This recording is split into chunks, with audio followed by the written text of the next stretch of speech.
Hello friends, welcome to SSC coaching centre. दोस्तों, आज की वीडियो में बात करेंगे प्रतिशत के प्रश्नों की। और आज के लिए दोस्तों जो ट्रिक है वो ट्रिक है धांसू ट्रिक, जिसको हमने नाम दिया है one liner trick. One liner का मतलब है एक ही लाइन में आपका आंसर आ जाएगा। देखिए, चलिए स्टार्ट करते हैं। पहला प्रश्न है, यदि ए की ऊंचाई बी की ऊंचाई से 20% कम हो तो बी की ऊंचाई ए की ऊंचाई से कितने प्रतिशत अधिक है। इन प्रश्नों को करने के लिए जो हम आपको ट्रिक बता रहे हैं उस ट्रिक का नाम है वन लाइनर। वन लाइनर का मतलब एक ही लाइन में आंसर आ जाएगा।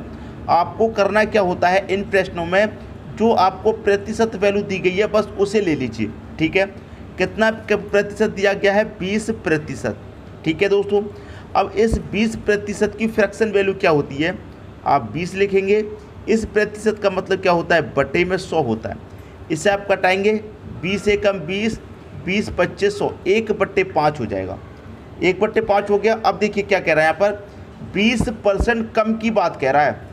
कम की बात कह रहा है दोस्तों, तो हमेशा याद रखना, जब कम की बात कहेगा तो नीचे वाली वैल्यू में से ऊपर को घटा के लिखेंगे। जैसे 5 में से मैं 1 घटा दूंगा तो कितना रहेगा? 4 आ जाएगा। ऊपर वाली वैल्यू ऐसी की ऐसी, और मैंने 5 में से 1 को घटा दिया तो नीचे कितना आ जाएगा? 4 आ जाएगा। हमेशा याद रखिएगा दोस्तों कि बटे में क्या आता है? इन दोनों का अंतर आता है। ऊपर वाली वैल्यू एज इट इज रहती है, बटे में क्या आता है? ऊपर वाली संख्या नीचे वाली संख्या का अंतर। इतनी बात दोस्तों क्लियर है?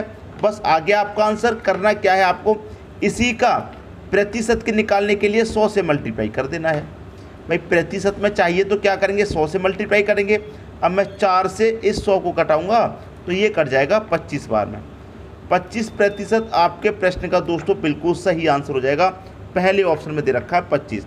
तो हमने इस ट्रिक का नाम क्या दिया था? One liner. वन लाइनर का मतलब एक ही लाइन में आपका क्या गया? आंसर आ गया। एक ही लाइन में, दूसरी लाइन की ज़रूरत नहीं पड़ी। आई बात समझ में? अगर कोई स्टूडेंट ऐसा है जिसकी समझ में नहीं आ रहा, कोई बात नहीं, वीडियो को आप अंत तक देखते रहिए, सब कुछ समझ में आ जाएगा। ठीक है दोस्तों, अब देखेंगे अगला प्रश्न। अगला प्रश्न है, यदि नीता का वेतन पायल के वेतन से 25% अधिक है तो पायल का वेतन नीता के वेतन से कितने प्रतिशत कम है। प्रश्न दिया गया है, आपको परेशान नहीं होना। आपको जो फ्रैक्शन वैल्यू दे रखी है वो लेनी है। कितनी दे रखी है? 25%। ठीक है, अब इसे की फ्रैक्शन वैल्यू क्या होगी? 25 लिखेंगे। इस परसेंट का मतलब होता है बटे में 100। 25 एकम 25 कटेगा, 25 चौके 100, 1/4। ठीक है, अब देखिए मैंने क्या बताया, ऊपर वाली जो वैल्यू है वो एज इट इज रहेगी। अब यहाँ पर क्या दे रहा है? अधिक की बात कह रहा है। पिछले क्वेश्चन में कम की बात कही थी तो हमने क्या किया? घटाया था। यहाँ पर अधिक है तो जोड़ लेंगे। समझ में आई बात? कम के लिए क्या कर देते हैं? नीचे वाली में से ऊपर को कम।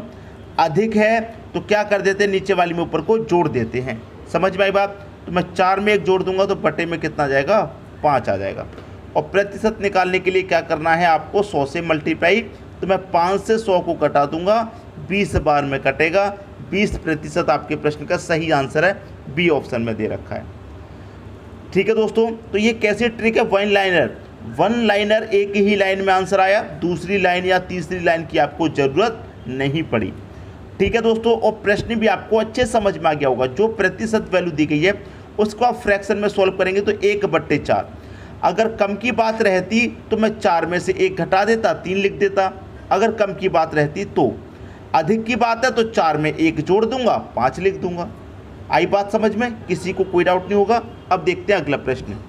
अगला प्रश्न है, चीनी के भाव में 40% वृद्धि होने पर किसी परिवार को चीनी की वार्षिक खपत में कितने प्रतिशत कमी करनी होगी जिससे परिवार का खर्च ना बढ़े। अब ऐसा नहीं है कि सवाल का टाइप चेंज हो गया है तो मैं आपको करने का टाइप भी चेंज कर दूं, ट्रिक भी चेंज कर दूं, ऐसा नहीं है। प्रश्न का टाइप चेंज हो गया लेकिन हमारा करने का टाइप चेंज नहीं होगा।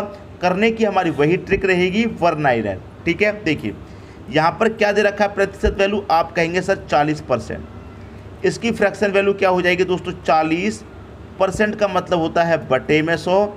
मैं इसे कटाऊंगा, 20 दूने का 40, 20 25 100, 2/5 हो जाएगी। और मैंने क्या बताया? ऊपर वाली वैल्यू एज इट इज रखनी है और बटे में क्या लिखना है? यहाँ पर वृद्धि की बात कही है तो दोनों को जोड़ देंगे। 5 और 2 कितना आ जाएगा 7। वृद्धि की बात है दोनों को जोड़ देंगे, कमी की बात है दोनों का अंतर कर देंगे। समझ में आ गई बात। प्रतिशत निकालने के लिए क्या करेंगे, 100 से मल्टीप्लाई कर देंगे, आंसर आ जाएगा। समझ में आई बात। तो मैं 2 का यहाँ पर 100 से मल्टीप्लाई करूँगा पहले, तो ये हो जाएगा 200 बटे में 7 है। 7 से अब इसमें आप डिवाइड दे दीजिए। देखिए सबसे पहले कटेगा 7 दूनी का 14, 20 में से 14 तक कट गया, कितना बचेगा 6, 6 में 0 लगा देंगे, कितना हो जाएगा 7। ठीक है 60 हो गया। और 7 अट्ठे 56 तक कटेगा, 60 में से 7 अट्ठे 56 तक कट गया। जब 56 तक कट गया 60 में से कितना बचेगा 4 और बटे में कितना 7। 28 सही 4 बटे 7 प्रतिशत, यह आपका आंसर हो गया। सवाल का टाइप चेंज हो गया लेकिन हमारा करने का टाइप चेंज नहीं हुआ। हमारी ट्रिक वही है, वन लाइनर, एक ही लाइन में आंसर आ गया। ठीक है दोस्तों, सबकी समझ में बात आ गई। ये मैं आपको हर एक चीज़ छोटे लेवल से सॉल्व करा रहा हूँ। 40% को फ्रैक्शन में पहले मैंने सॉल्व किया, लेकिन आपको ये वैल्यू याद होनी चाहिए कि 40% की फ्रैक्शन वैल्यू कितनी होती है, 2/5। अगर ये आपको वैल्यू याद है तो इतना तो आपको नहीं करना पड़ेगा, सिर्फ इतना ही करना है। आई बात समझ में। ठीक है दोस्तों, तो कौन सा ऑप्शन दे रखा है, 28 सही 4/7, 28 सही 4/7 दे रखा है आपका दोस्तों बी ऑप्शन। बी ऑप्शन हो गया आपके प्रश्न का बिल्कुल सही आंसर। अब देखेंगे अगला प्रश्न। अगला प्रश्न है, चीनी का भाव 16 केजी से बढ़कर 18 केजी होने पर एक गृहिणी को खपत में कितने प्रतिशत कमी कर देनी चाहिए कि खर्च ना बढ़े। देखिए 16 केजी से बढ़कर के कितना हो गया, आप कहेंगे सर 18 केजी हो गया। 16 से बढ़कर 18 केजी हो गया, आप कहेंगे 16 से 18 होने में कितना बढ़ा, 2 बढ़ा। कितने पर बढ़ा, 16 पर बढ़ा। ठीक है, अब इतनी बात समझ में आई। अब देखिए इसे कटा के छोटा कीजिए, इसे मैं कटाऊंगा 2 एकम 2, 2 अट्ठे 16 कटेगा, 1/8 आ गया। ठीक है, अब मैंने आपको क्या बताया, ऊपर वाली वैल्यू एज इट इज रखनी है। अब यहाँ पर कैसी बात हो रही है, वृद्धि की। देखिए बढ़ रहा है ना, तो बढ़ रहा है तो क्या करेंगे, वृद्धि हो रही है तो दोनों को जोड़ के लिखेंगे, 8 और 1 कितना 9 हो जाएगा। अगर कमी की बात होती तो 8 में से 1 को घटा करके लिखते, 7 आ जाता। आई बात समझ में। और प्रतिशत के लिए आप यहाँ पर क्या करेंगे, 100 से मल्टीप्लाई करेंगे, आंसर आ जाएगा। ठीक है दोस्तों, अब 9 से आप इसे कटाएंगे तो 9 एकम 9, 1 बचेगा, फिर से 10, फिर से 9 एकम 9, 1 बचेगा, डिवाइड करना है 9 से। 11 सही 1/9 प्रतिशत आपके प्रश्न का सही आंसर है। 11 सही 1/9 दे रखा है पहले ही ऑप्शन में, यह आपके प्रश्न का सही आंसर हो जाएगा। तो इस तरह के प्रश्नों में आपको कभी भी गलती नहीं करनी है। आई बात दोस्तों समझ में। अब देखेंगे अगला प्रश्न। अगला प्रश्न है, चीनी के मूल्य में 12 सही 1/2% वृद्धि होने पर एक गृहिणी को इसकी खपत में कितने प्रतिशत कमी करनी चाहिए। फ्रैक्शन वैल्यू आपकी क्या दे रखी है, 12 सही 1/2%। अब इसको जब हम सॉल्व करेंगे तो क्या सॉल्व होगा, 2 का मल्टीप्लाई 12 करेंगे 24, 24 में 1 जोड़ेंगे कितना हो जाएगा 25। 25 होने के बाद बटे में कितना रहेगा, ये 2। प्रतिशत का मतलब क्या होता है, बटे में 100, 100 का मल्टीप्लाई 2 से करेंगे तो ये 200 ही तो हो जाएगा। ठीक है, अब देखिए इसे कटाते हैं। इसको हम कटाएंगे तो ये कटेगा 25 एकम 25, 25 से 8 बार में कटेगा 200, 25 अट्ठे 200, 1/8 आ गया। अब मैंने क्या बताया, ऊपर वाली वैल्यू एज इट इज़ रहेगी। ठीक है, अब यहाँ पर क्या हो रहा है, वृद्धि की बात हो रही है।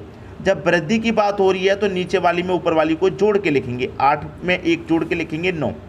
अगर कमी की बात होती तो 8 में से 1 को घटा के लिखते। ठीक है, अब यहाँ पर प्रतिशत में निकालना है तो 100 से मल्टीप्लाई कीजिए। अब मैं 9 से इस 100 को कटाऊंगा तो 9 एकम 9, 1 बचेगा 10, फिर से 9 एकम 9, 1 बचेगा, 1 ऊपर 9 नीचे। 11 सही 1/9 प्रतिशत आपके प्रश्न का बिल्कुल सही आंसर है, पहला ऑप्शन। आगे दोस्तों बात सभी की समझ में, तो प्रश्न में किसी को कोई भी डाउट नहीं होगा, सभी को प्रश्न बहुत अच्छे से समझ में आ रहा होगा, बहुत अच्छे से क्लियर हुई बात। और ये जो हमारी वन लाइनर ट्रिक है ये आपको कैसी लग रही है कमेंट बॉक्स में ज़रूर बताइएगा। अब देखेंगे अगला क्वेश्चन।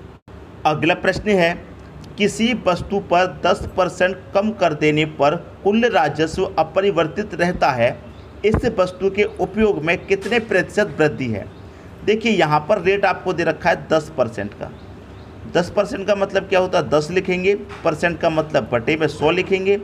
10 से कम 10 कटेगा, 10 से कटेगा ये 10 बार में 100। ठीक है, ऊपर वाली वैल्यू एज इट इज़ रखनी है।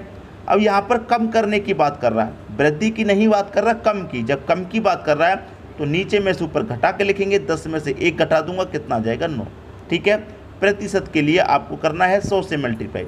अब 9 से इसको आप कटाएंगे, फिर से वही आएगा 9 एक कम 9, 1 बचेगा 10, 9 एक कम 9, 1 बचेगा 1 ऊपर बटे में 9, 11 सही 1 बटे 9 प्रतिशत फिर से निकल के आ गया। पहला ऑप्शन हो गया सही आंसर। उम्मीद करता हूं कि सभी की समझ में बहुत अच्छे से प्रश्न आ रहा होगा, कोई डाउट नहीं होगा किसी को भी। ठीक है दोस्तों, अब देखेंगे अगला प्रश्न। अगला प्रश्न है, किसी वस्तु के मूल्य में 20% कटौती कर दी गई, इसे पूर्व मूल्य पर लाने हेतु कितने प्रतिशत वृद्धि करनी होगी। कटौती का मतलब दोस्तों क्या होता है, कमी होता है। तो रेट आपको दे रखा है इसकी 20% का। 20% का मतलब 20% का मतलब बटे में 100, 20 एक कम 20 कटेगा, 20 2500, ये हो गया 1 बटे 5। ऊपर वाली वैल्यू एज इट इज़ रखनी है। अब यहाँ पर कटौती की बात कर रहा है, मतलब कमी की बात कर रहा है, तो नीचे वाले में से ऊपर को कम कर देंगे। 5 में से मैं 1 कम कर दूंगा, कितना जाएगा 4, और प्रतिशत के लिए क्या करेंगे 100 से मल्टीप्लाई। अब 4 से 100 को कटा देंगे, सीधा सीधा कटेगा 25 बार में, तो 25% आपके प्रश्न का सही आंसर आ गया। तो कितने प्रतिशत वृद्धि करनी होगी, 25% की वृद्धि करनी होगी। सी ऑप्शन आपके प्रश्न का बिल्कुल सही आंसर हो जाएगा। उम्मीद करता हूं कि सभी की समझ में बहुत अच्छे से प्रश्न आ गया होगा। अब देखेंगे अगला प्रश्न।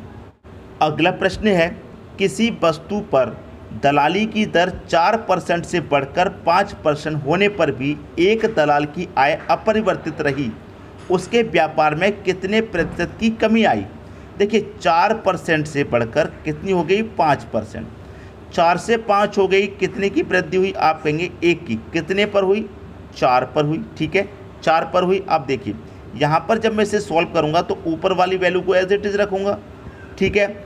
बड़ी वृद्धि की बात कर रहा है, बढ़ रहा है, इसका मतलब वृद्धि की बात कर रहा है। तो 4 में 1 जोड़ करके लिखेंगे, कितना हो जाएगा 5 हो जाएगा। और प्रतिशत के लिए क्या करेंगे 100 से मल्टीप्लाई।